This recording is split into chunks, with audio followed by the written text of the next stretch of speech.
कल माननीय supreme court ने अपना एक डॉग्स के ऊपर वर्डिक्ट जो पहले उन्होंने दिया था उसको चेंज करते हुए उन्होंने नया वर्डिक्ट निकाला है।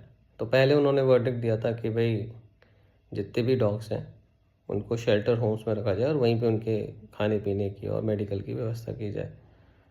और अभी उन्होंने, चूँकि बहुत ज़्यादा अप्रोर हुआ, बहुत ज़्यादा लोग परेशान हुए, तो उन्होंने इस वर्डिक्ट को चेंज करके ये कहा कि केवल आक्रामक और रेबीज़ वाले कुत्तों को वहाँ से हटा के शेल्टर होम में डाला जाएगा और बाकी जितने भी हैं उनको वैक्सीनेट करके और इंजेक्शन वगैरह लगा के उनको वापस जहाँ से वो लाए हैं वहीं पे छोड़ा जाएगा। अब इस बात से हमारे सो कॉल्ड डॉग लवर्स बड़े खुश हैं। नेताओं ने भी इस चीज़ का स्वागत किया है और सरकारें भी, सब लोग in line with the verdict हैं। अब डॉग लवर्स कह रहे हैं कि वो जीत गए, पता नहीं वो किससे जीत गए।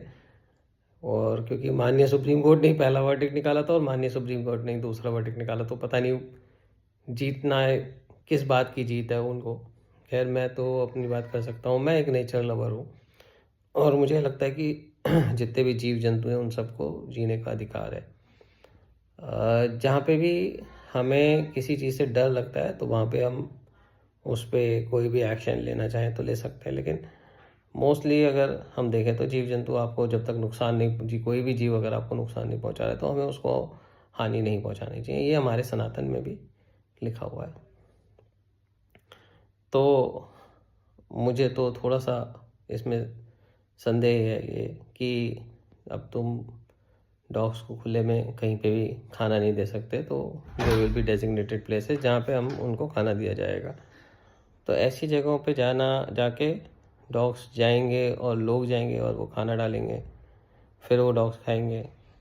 तो मुझे थोड़ी सी ये बात समझ में नहीं आ रही।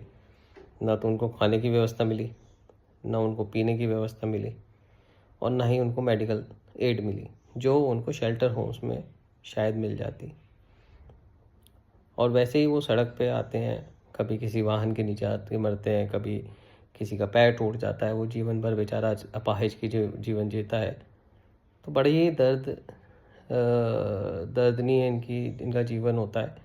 इनको कई बार खाने को नहीं मिलता तो ये भटकते रहते हैं खाने की तलाश में।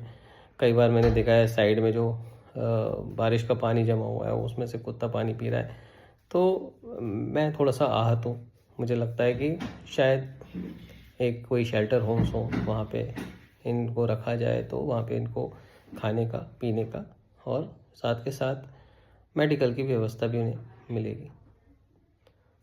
अब और दूसरे जो लोग आहत हैं वो शायद वो लोग हैं जो वाकई उनसे नफ़रत करते हैं। उन्हें लगता है कि हर कुत्ता गलत हो। ऐसा नहीं है कि हर कुत्ता गलत हो। मैं रोज़ सुबह एक पार्क में रनिंग करने जाता हूँ, वहाँ बहुत सारे कुत्ते होते हैं और थोड़ा सा बच के ही निकलता हूँ क्योंकि जानवर है, जानवर का पता नहीं, लेकिन नफ़रत नहीं है। हाँ, मुझे बड़ा बुरा लगता है कोई अगर उसे मार रहा होता है तो ये गलत है, ऐसा नहीं करना चाहिए।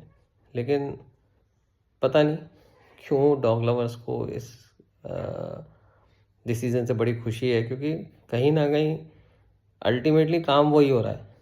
लेकिन जहाँ पहले सरकार के ऊपर इस चीज़ का इस चीज़ की ओनरशिप थी कि वो उनको खाना दे, पानी दे, मेडिकल एड दे, अभी वो ओनरशिप पब्लिक के ऊपर चली गई है। और पब्लिक हिंदुस्तान में, मुझे ये पता है जितना मैं लोगों को जानता हूँ, पिछले 3 महीने 2.5-3 महीने पहले से हमारे पास 4 स्ट्रीट डॉग्स थे जिनकी हमें वैक्सीनेशन करवाना था, जिनका हमें कुछ मेडिकल इमरजेंसीज होती हैं वो करवानी थी। तो कोई आगे नहीं आया। तो मैंने बहुत लोगों को ट्विटर पे भी, जब ये डॉग लवर्स का चल रहा था, इस पे पोस्ट किया, पर कोई आगे नहीं आया। तो कहीं ना कहीं मुझे लगता है कि कोई भी इतना पेन नहीं लेगा कि वो जाके स्पेशली डेजिग्नेटेड जगह पे खाना डाले। और बेचारे कुत्ते, और जो कोई अगर खुले में डालेगा तो उस पर जुर्माना लगेगा। तो कोई भी अगर फ़ोटो लेके डाल देता है, जो नफ़रत करता है कुत्तों से, वो फ़ोटो लेके डाल देगा, तो जो डॉग लवर है वो तो बेचारा अंदर हो जाएगा। तो मेरे हिसाब से तो पता नहीं किस बात की खुशी लोग मना रहे हैं। मुझे इस बात का बड़ा दुख हुआ। कि जीव इस बेचारे कुत्ते को जो एक अच्छा जीवन मिल सकता था शायद अब नहीं मिल पाएगा। अभी वो गलियों में ही घूमेगा, अभी भी वो सड़कों पे घूमेगा, कभी गाड़ी के नीचे आएगा, कभी साइड में पानी की प्यास में तड़पेगा, कभी भूख से तड़पेगा। खैर, मैं क्या कह सकता हूँ, जब भगवान का यही इच्छा है तो मैं उसके आगे कुछ नहीं कर सकता। जैसी प्रभु की इच्छा। नमस्कार।